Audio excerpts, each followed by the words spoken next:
Poet Pulok Roy has been a brilliant, renowned personality in the Bengali modern poetry world for more than 3 decades. He writes poetry in his own way, and his poetry contains philosophy of time and heart. In keeping with the times, he can deliver his poetry to the reader as a new research poet in a different rhythm and a different dimension. His poems contain many thoughts of life, realizations, and even everyday feelings that have become one with life. He wants to send some new messages to the society through poetry. Poet Pulok Roy has a certain class of readers who basically expect the poet to get a lot of contemporary life philosophy. The poet also never disappoints them. Poet Pulok Roy's curiosity and interest towards eternal Bengali literature is endless. He is constantly practicing and researching it.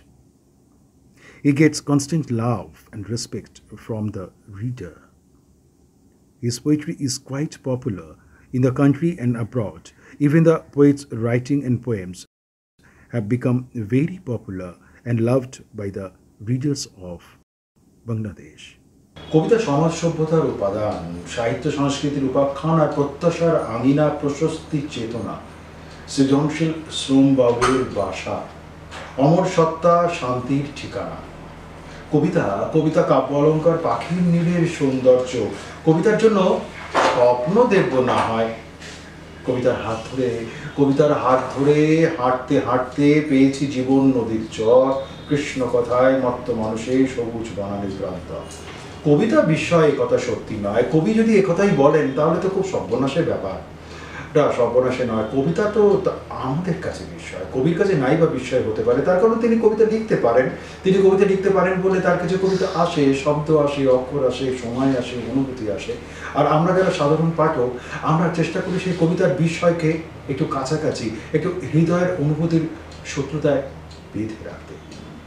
কবি পুলক রায় প্রায় দীর্ঘ 3 দশকেরও বেশি সময় ধরে লিখেই চলেছেন। তার লেখার সূত্রতা কখনো পেশাগতভাবে নয়। তিনি এই যে 3 দশক ধরে যে লিখছেন, সেই লেখার ভেতরে তার নিজস্ব দর্শন, তার নিজের দেখার ভাবনা, তার নিজের দেখার সংস্কৃতি, সমস্ত কিছু মিলিয়ে তিনি নিজেকে নিজের আয়নার সামনে প্রতিনিয়ত বদলাতে চেষ্টা করছেন। হতে পারে বদলানো তার জীবনের বদলানো, হতে পারে বদলানো তার বিস্ময়ের বদলানো, হতে পারে কবিতা বদলানো, হতে পারে অনুভবের বদলানো। পাশাপাশি তার সাহিত্য দর্শন এবং অন্যান্য সৃষ্টিশীলতা চলছে। অবশ্যই পুলকিত মন না থাকলে কি আর সাহিত্য চলে? এই সাহিত্যের ভাবনা আসে।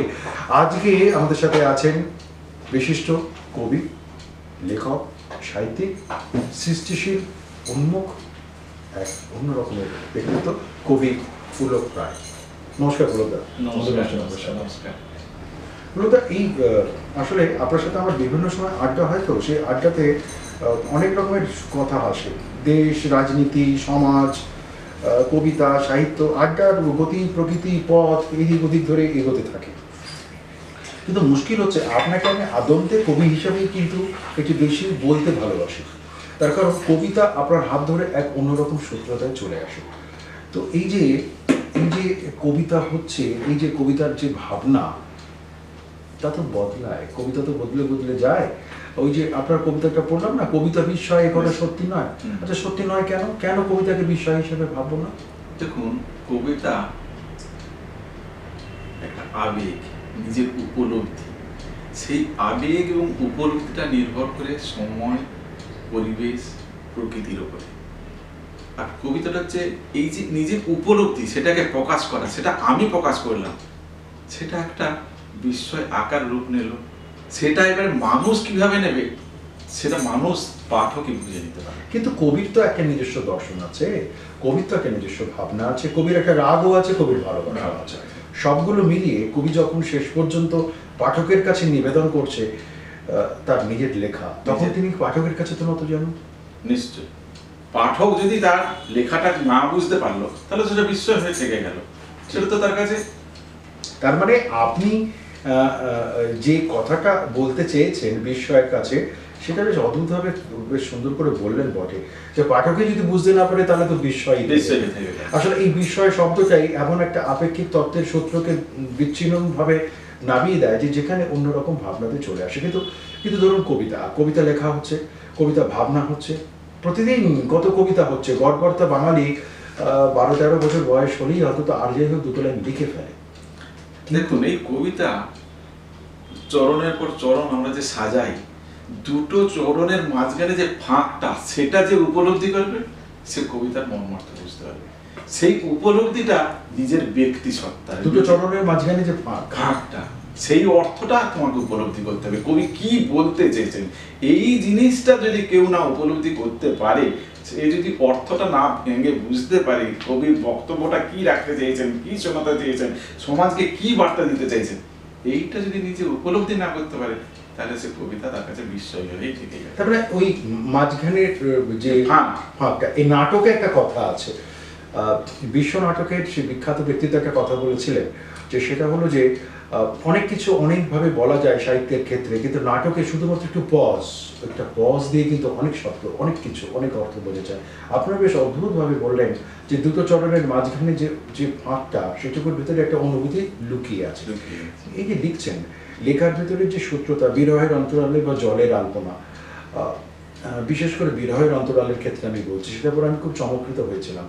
আপনার প্রত্যেকটা শব্দের ভেতরে আপনি এগোতে চেয়েছেন খুব সাধারণ শব্দ, আপনি খুব শব্দের জাগলারি করেননি, খুব সাধারণ অর্থ, খুব সাধারণ শব্দ দিয়ে একটা অদ্ভুত বুনন, এই বুননের ভিতরে একটা অদ্ভুত রং আছে, একটা আলো আছে। সেটা কি খুব নির্দিষ্ট দর্শনের ভিতর দিয়ে করতে পারা গিয়েছে? অবশ্যই। কিরকম দর্শনটা হচ্ছে, দেখুন আমি যে অভিব্যক্তিটা প্রকাশ করছি, আমি যদি নিজের থেকে উপলব্ধি করতে না পারি তাহলে আমি প্রকাশ করতে পারবো না। অর্থাৎ ফার্স্ট হচ্ছে আমাকে উপলব্ধি করতে হবে। সে সমাজ হতে পারে, প্রকৃতি হতে পারে, প্রেম হতে পারে, বিরহ হতে পারে, বা কোনো দর্শন জীবন হতে পারে, জীবন কেন্দ্রিক কিছু হতে পারে। আগে নিজেকে উপলব্ধি করতে হবে, নিজের উপলব্ধি চেতনা থেকে বহিঃপ্রকাশটা হচ্ছে কবিতা। কিন্তু ধরুন অনেক ক্ষেত্রে আপনার নিজের চেতনা বা বহিঃপ্রকাশের চেতনার যে উপলব্ধি, সেটা বহিঃপ্রকাশ সবসময় সামাজিক দর্শনের ক্ষেত্রে খুব বেশি গ্রহণযোগ্য হবে তা তো নয়। না, তাহলে সবসময় যে গ্রহণযোগ্য হবে সেটা নয়, কিন্তু প্রত্যেকটা পাঠককে বুঝতে হবে যে কবি যখন লিখেছেন এর মধ্যে দিয়ে এমন কিছু বার্তা দিয়েছেন যেটা সমাজ আগামী দিনে এগিয়ে চলবে। মানে সমাজের আগামী বার্তা একটা কিছু থাকবেই থাকবে। তার মানে পাঠককে আপনি ছাড়বেন না, অর্থাৎ কিনা পাঠক যেভাবেই বুঝুক না কেন এই কবিতার ভিতরে একটা অর্থ, কিন্তু যে তার ভিতরে যে বহমান আছে সেই বহমান অর্থটুকুকে আপনি পুরোপুরিভাবে দিতে চান। অনেক সময় যেটা হয় যে একটা উদ্বিগ্ন হৃদয় কাজ করে, কবিতাকে উদ্বিগ্ন হৃদয় কাজ করে, একটা বিরহ কাতরতা কাজ করে, একটা ভালোবাসা কাজ করে। কবি অনেক ক্ষেত্রে কিন্তু তীব্র চিৎকার করে বলতে পারেন না, কিন্তু এই তীব্র চিৎকার করে বলতে না পারলেও মসি কিন্তু ওষির থেকে ধারালো হয়ে যায়।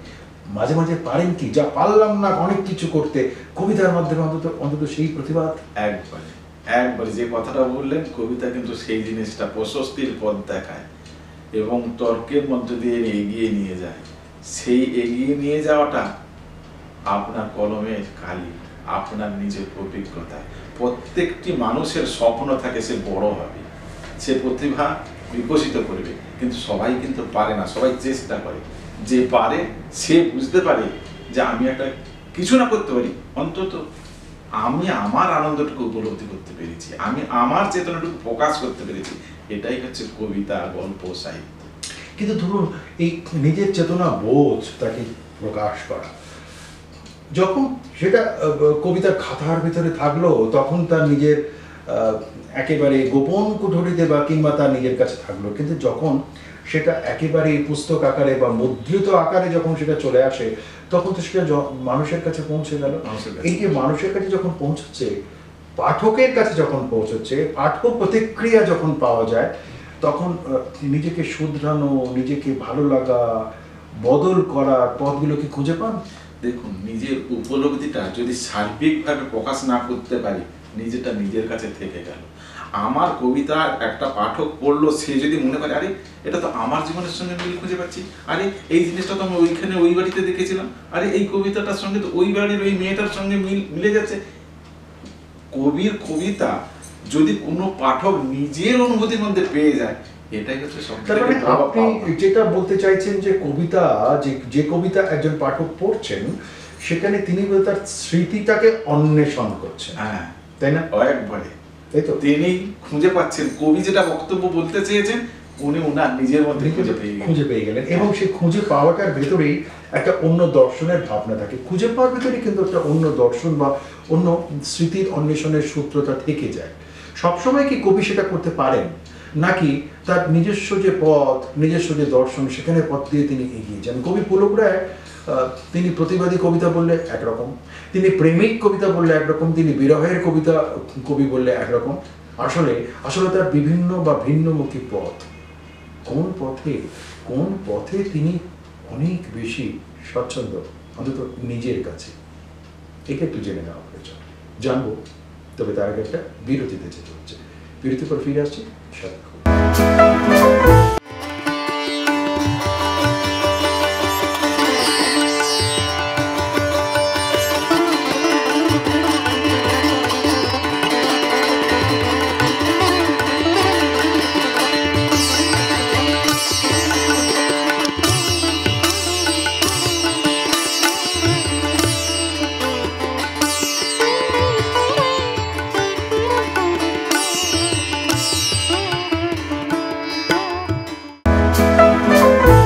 ফিরে এলাম। আজকে আমাদের অতিথি বিশিষ্ট কবি, আমাদের খুব প্রিয় মানুষ, কাছের মানুষ, কবি পুলক রায়। পুলক যেটা বিরতির আগে কথা হচ্ছে এই স্মৃতি অন্বেষণ। আসলে হয় কি, সবাই তো কবি নন, কেউ কবি, সে বিখ্যাত। এই জায়গাতে দাঁড়িয়ে একজন কবির তো শুধুমাত্র কবিতা লেখা নয়, তার পাশাপাশি তার অনেক দায়বদ্ধতা আছে, তাই না? আপনার বই সমাজের চোখ, সেখানে তার আবার কতগুলো খণ্ড আছে ইত্যাদি। এই প্রত্যেকটা ক্ষেত্রে আপনি সমাজকে একটা অন্যরকমভাবে বিশ্লেষণ করার দিকে এগোচ্ছেন, বোঝা যায়। কোথাও ক্ষেত্রে আপনি পারেননি, আপনি খুব রেগে গেছেন, আপনি হতাশ হয়েছেন, আপনার লেখার ভেতরে সেটা আমার ধৃষ্টতা মাফ করবেন, আর যেটা আমার ব্যক্তিগতভাবে পড়ার শত্রুতা যেটা মনে হচ্ছে যে আপনি পেরে ওঠেননি, কিন্তু আপনি ওই পেরে না উঠে রক্তাক্ত হচ্ছেন, কিন্তু মানসিকভাবে রক্তাক্ত হচ্ছেন, কিন্তু আপনি এগোতে চাইছেন এবং ওই চরৈবীতি এগোনোর পথ ধরে আপনি সমাজের চোখকে দেখাতে চাইছেন। রহস্যটা কি? দেখুন, ব্যাপারটাকে আমি ঠিক বললাম? নিশ্চয়ই একবারে সত্যি কথা। সাহিত্য তখনই সৃষ্টি হয়, জীবনে চলতে গেলে আঘাতের মধ্য দিয়ে এগিয়ে যেতে হয়। আমরা জন্ম নিলাম, ভূমিষ্ঠ হলাম, ভূমিষ্ঠ হওয়ার পরে আমাদের এদিক ওদিক করে বড় হই, তারপরে হামাগুড়ি দিয়ে যখন চলতে শিখি বারবার পড়ি, যখন হাঁটতে শিখি হোঁচট খাই। সেই রকম হোঁচট খাওয়া, আঘাত পাওয়াটাই হচ্ছে জীবনের সব থেকে বড় প্রাপ্তি। আঘাত না পেলে কোনো মানুষের উপলব্ধি আসে না। নিঃসন্দেহে কোনো একটা জায়গায় কোনো একটা মানুষ যদি আঘাত পায়, সেই আঘাতটাই তাকে পরিবর্তন করতে শেখায়। আপনার কবিতার থেকে তাহলে 4টি লাইন আমার খুব প্রিয় লাইন বলতে ইচ্ছে করে, আপনার যেহেতু সব কবিতায় আমার পড়া। আগে বলেছি এখনো বলছি, জীবনটা প্রাণবন্ত জ্যোৎস্না, সুরের মূর্ছনা। আপনার কবিতাই বললাম, আপনারই উত্তরে দিচ্ছি। মেনে নেওয়া আর মানিয়ে নেওয়া ছাড়া অভিমান অবহেলায় জীবন হয় না। আবার বলছেন যে আগে বলেছি এখনো বলছি, পৃথিবী প্রকৃতি আলো বাতাস, সম্পর্ক সৃষ্টি জন্ম মৃত্যু মায়ার বাঁধন, আকাঙ্ক্ষায় প্রস্ফুটিত উদ্যান, কোনোটাই ভ্রম নয় জীবন পথের উপাখ্যান। জীবন পথের উপাখ্যানে চলতে বহু মানুষকে তো দেখা হয়, বহু মানুষের সাথে চেনা হয়, পরিচিতি হয়। সবাই তো স্মৃতি স্মরণীয় থাকেন না, তবু কিছু মানুষ থাকেন। আপনি মূলত একেবারে প্রান্তিক গ্রামের মানুষ, সেখান থেকে শহরে কোলাহলে শেষ পর্যন্ত আমি নিজে ব্যক্তিগতভাবে জানি জীবন যুদ্ধে নানা রকম প্রতিকূলতা, রাজনৈতিক প্রতিকূলতা ইত্যাদির মাধ্যম দিয়ে আজকের পুলক রায় লেখা কিন্তু আপনার হাত ছাড়েনি তো? না, আমি যতটুকু লিখেছি, কবিতাই বলুন গল্পই বলুন, আমার গল্পের যে বইয়ের নামটা সমাজের চোখ।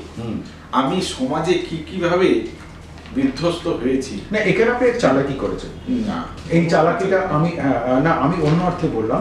চালাকিটা হচ্ছে, যেহেতু এটা যদি খুব প্রাবন্ধিক হিসাবে ব্যাপারটা বোঝা যেত তাহলে তো খুব সরাসরি হতো, কিন্তু আপনি লেখক মানুষ তো, যে চালাকিটা লেখকরা ভালো করতে পারেন, আবরণ রাখতে পারেন, তো লেখকরা মলাট দিতে পারেন খুব ভালো, হৃদয়ের মলাট, তাই তো? আমি ওই অর্থে চালাকি বললাম। এবং সেখানে কিন্তু ওই গল্পের মোড়কে কিন্তু আপনি সমাজের দর্শনটাকে বোঝাতে চেয়েছেন, তাই কি? হ্যাঁ, নিশ্চয়ই, একবার। এবং আমি সমাজটাকে একবারে মানুষের কাছে তুলে ধরেছি যে সমাজকে ভাই তোমরা আগে উপলব্ধি করো, তারপরে এগাও। আমি ঠকেছি, আর 5 জন না ঠকুক, আমি যেভাবে নিজেকে উপলব্ধি করতে পেরেছি ওই রকম প্রত্যেকটি মানুষ নিজেকে উপলব্ধি করে জীবন পথে এগিয়ে চলুক, তাহলে অন্তত তাকে বাধার সম্মুখীন হতে হবে। মানে এটাও কিন্তু একটা দিক দর্শন। নিশ্চয়ই, এইটা একদম খুব অসাধারণ জায়গাতে আমরা কথাটা এসে গেছি। সেটা হলো যে একজন কবি বা একজন লেখক, তিনি কিন্তু শুধু লিখেই ক্ষান্ত হন না, জানেন তো? লেখাটা প্রথমে তার ভালো লাগা, তার নিজস্ব দর্শন আর সাহিত্য প্রীতি, এটা ঠিক, কিন্তু তারপরে যখন সময়ের সাথে সাথে, বয়সের সাথে সাথে, অভিজ্ঞতার সাথে সাথে যখন এগোচ্ছেন, তখন আপনার মনে হয় যে সমাজকে তো আমার কিছু দিতে হবে। নিশ্চয়ই, তাই না? হ্যাঁ, আমি জন্মেছি, আমার জন্মানোর পরে মৃত্যু, জন্ম মৃত্যু পাশাপাশি, মাঝখানে যেটুকু খেলা সেটা হচ্ছে ময়দান। এই ময়দানে খেলতে নেমেছি, খেলতে নেমে যদি নিজে আঘাত না পেলাম এবং আঘাতের আঁচড়টুকু যদি আমি না আমার জন্মভূমির কাছে রেখে যেতে পারলাম, তাহলে আমার জন্ম তো বৃথা। কবি পুলক রায়ের মা, আমাদের খুব প্রিয় মাসিমা, তিনি খুব প্রবীণ মানুষ, খুব স্বাভাবিকভাবে ছেলের গর্বে তো তিনি গর্বিত বটেই, খুব এটা তো স্বাভাবিকভাবেই চলে আসে। তাই একটু মাসিমার কথা একটু শুনে নেবো, আবার আমরা ফিরে আসবো কবি পুলক রায়ের কাছে। আর সত্যি আমি মা হিসেবে খুব গর্বিত, বা সকলের কাছে খুব আনন্দ পাই। সকলেই বলে তোমার বড় ছেলে এইরকম বই লিখেছে, ভাষার জ্ঞানটা খুব সুন্দর, সকলেই আনন্দ পায়। আর সেই জন্যই আর সবই ঠাকুরের আশীর্বাদ, সে ভালো থাকুক, আরও ভালো করুক, আরও বড় হোক, এইটাই ঠাকুরের কাছে প্রার্থনা করি। আমি মা হিসেবে গর্ব করছি যে এই বছরই আমার ছেলে এই বইটা বার করেছে, সেই জন্য আমি খুব ভালোবাসি। আমাকে উৎসর্গ করে এই বইটা লিখেছে। অভিমান, প্রেম, অনাদর সবকিছু মিলিয়েই আমি অন্তত ব্যক্তিগতভাবে মনে করি, প্রিয় দর্শক আমার ধৃষ্টতা নেবেন না, বা হয়তো আপনারা খুশি হবেন, সেটা হলো কবি মানে খুব প্রেমিক মানুষ। কবিরা চিরকালই প্রেমে পড়েন, কবিতার কাছে তার প্রেম থাকে, এবং কবিরা প্রেম করতে শেখান। বহু ক্ষেত্রে, পৃথিবীর বহু ইতিহাসের ক্ষেত্রে হয় কি, যে মানুষটি হয়তো কবিতা লিখতে পারেন না, সেই মানুষটি প্রেমিক হয়ে যান অন্য কোনো কবির লেখা পড়ে। এখানেই তো কবিতা সার্থক হচ্ছে। নিজেকে এইভাবে কিভাবে বিশ্লেষণ করবেন? প্রেম এমন একটা জিনিস, প্রেম প্রত্যেকটি মানুষের বয়সে আসে, এসেছে, আগামী দিনেও আসবে। কেউ অস্বীকার করতে পারবে না আমার জীবনে প্রেম আসেনি। বর্ষাকালে যেরকম বৃষ্টি আসে, যৌবনের সেরকম প্রেম আসে। প্রেম আমার ঠাকুরদা করে গেছে, প্রেম আমার বাবা করে গেছে, প্রেম আমি করছি, আগামী দিনে যারা আসবে তারা প্রেম করবেই। প্রেমটাই হচ্ছে জীবন, প্রেমটাই হচ্ছে জীবন দর্শন। প্রেম যার জীবনে আসেনি তার মধ্যে মানুষের মনুষ্যত্ব বোধ, মানবিকতা বোধ, সহানুভূতি বোধ, ভালোবাসা জিনিসটা আছে বলে আমি মনে করি না। একটা ফুল দেখলে যেরকম মানুষ বিগলিত হয়ে পড়ে, একটা নারী হচ্ছে ফুলের সমান। নারীকে যদি ফুলের মতো নরনারীর প্রেমের ক্ষেত্রে এলো, কিন্তু আপনার প্রেমের কবিতার ক্ষেত্রে আপনি তো একটা অদ্ভুত অন্যরকম ভাবে বিশ্লেষণ করেছেন। পড়ি, অমোঘ প্রেমের ঐশ্বরিক মূর্ছনাই ব্যক্তিত্বই ভালোবাসার স্বপ্ন পূরণের আখ্যান, উপলব্ধি আত্মসুখ, ত্যাগের গরিমা, অপ্রতিরোধ্য দেশ ও কালের সম্মান। মানুষকে, সমাজকে না জানলে নিজস্ব সত্তা জীবন হয় না। মানুষকে সম্মান দিতে না শিখলে মনে প্রেম জাগে না। মানুষকে সম্মান দিতে না শিখলে মনের দূরত্ব বোঝে না। এই তার প্রেম, সামাজিক প্রেম, সামাজিক দর্শন। অনেকদিন ধরে লেখালেখির সূত্রতা, অনেক জীবনযুদ্ধ আমি নিজে জানি, অনেক আড্ডার সাথে আপনার সাথে কথা হয়েছে। এই জীবনযুদ্ধে যখন মাঝে মাঝে হারছেন, সব জায়গায় তো জেতেননি, বহু জায়গায় হেরেছেন। এই যে হেরে যাওয়ার পর আবার জেতার দিকে, লক্ষ্যের দিকে পৌঁছানো, শুধু তাই না, অনেকগুলো মানুষের জীবনযাপনের সূত্রতাও কিন্তু আপনার সাথে, জীবনশৈলীর সাথে জড়িয়ে আছে, এবং একসাথে যৌথভাবে এখন আছেন সবাই মিলে। এই থাকার ভিতরে মাঝে মাঝে কি মনে হয় যে একটু উন্মুক্ততার ক্ষেত্রে সমাজের চতুর্দিকে যা ঘটছে সেখান থেকে একটু অন্য রকমভাবে লেখা দরকার, যে সাহিত্যের দর্শন হচ্ছে তার থেকে একটু ভিন্ন রকমভাবে পথ এগোনো দরকার, কি মনে করেন? ভিন্ন বলতেই তো সেই সমাজ এসে গেল, জীবন কেন্দ্রিকতা এসে গেল। যদি প্রেমটা আমার ব্যক্তিক ব্যাপার হয়ে থাকে, সেই প্রেমটা নারী কেন্দ্রিক হতে পারে, প্রেমটা প্রকৃতি কেন্দ্রিক হতে পারে, প্রেমটা কোনো উৎসব কেন্দ্রিক হতে পারে, সেটা ব্যক্তিক প্রেম। কিন্তু আমি যদি সমাজকে নিয়ে তুলে ধরি, সেটা তো সমাজ দর্শন এসে গেল। এই যে এই সমাজ তো প্রতিদিন আপনাকে এত কিছু দিচ্ছে, তাই তো? এবং সমাজ প্রতিনিয়ত চেঞ্জ হচ্ছে। সেই চেঞ্জের সঙ্গে সঙ্গে নিজের কলম, নিজের ভাষা, নিজেকে যদি চেঞ্জ করতে না পারি, তাহলে আমি জীবন দর্শনটাকে অনেক বেশি মানুষের কাছে পৌঁছানোটা তাগিদ তো থাকা দরকার। নিশ্চয়ই পৌঁছতে হবে। আজকে আমাদের সবার মনে প্রাণে একজনই গুরু, কবিগুরু।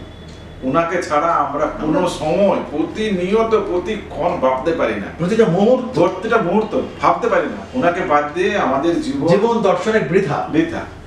উনি লিখে গেছেন আজকে 150-200 বছর আগে, কিন্তু সেই জিনিস এখনো আমাদের গায়ের চুল দাঁড়িয়ে উঠছে ওনার কথা বলতে গিয়ে, ওনার ভাষা বলতে গিয়ে, ওনার কথা আসতে। যে দেখুন, উনাকে উপলব্ধি কিন্তু আমরা কেউ করে উঠতে পারিনি, কিন্তু যা করে গেছেন 200 বছর আগে, 200 বছর পরে এখনো একইভাবে। আজও তিনি আধুনিক, আজও তিনি প্রাসঙ্গিক, আজও তিনি অপ্রতিরোধ্য। তবু মনে রেখো, ও তবু মনে রেখো, যদি দূরে যাই চলে, তবু মনে রেখো। আমাদের সবার হৃদয়ে রবীন্দ্রনাথ, আর তাই বোধহয় কবি পুলক রায় খুব কাছাকাছি আসতে চান, জিজ্ঞেস করতে চান কবিগুরুকে তার লেখা কবিতায়, কেমন আছো কবিগুরু, কেমন আছো কবিগুরু? অনেকদিন দেখিনি তোমায়, বড় স্বাদ হয় মনের কথা করতে বিনিময়। ইচ্ছে হয় হাতটি ধরে পায়ে পা মিলিয়ে হাঁটতে, কোপাই খোয়াইয়ের পাড়ে, পরন্ত বিকেলে শান্তিনিকেতনের ছায়ায়। মনের দরজা খুলে একাত্ম হতে চাই, আত্ম উপলব্ধির পর্ষা নিয়ে অবগাহনের গভীর আড্ডায়। বাস্তবের জাঁতাকলে তলিয়ে গিয়েও স্বপ্ন দেখি আগামীর। তোমার জীবন দর্শন মনস্তাত্ত্বিকতায় বিকশিত করতে চাই, রঙে, বর্ণে, গন্ধে, প্রেম ভালোবাসার নিত্য নতুন আলিঙ্গনের বর্ণনায়। হাঁটতে কোপাই খোয়াইয়ের পাড়ে, পরন্ত বিকেলে শান্তিনিকেতনের ছায়ায়। বিস্তৃত পাঠক আমি, সযত্নে লালন করেছি তোমার কবিতা, তোমার আখ্যান বুকে নিয়ে চিত্রা ফাল্গুনী পুরবীর সাথে দেখা করেছি, মত করেছি বিনিময়, বলাকার সাথে করেছি কোলাকুলি শূন্য আকাশে।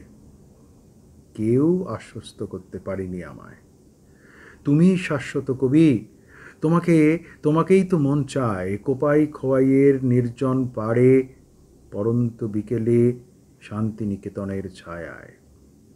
দুঃখের মাঝে আনন্দকে চেনা যায়, এ মনস্তাত্ত্বিক বাগ্মিতা উচ্ছ্বাস মৌনতার বিপরীতে ঠেলে দেয়।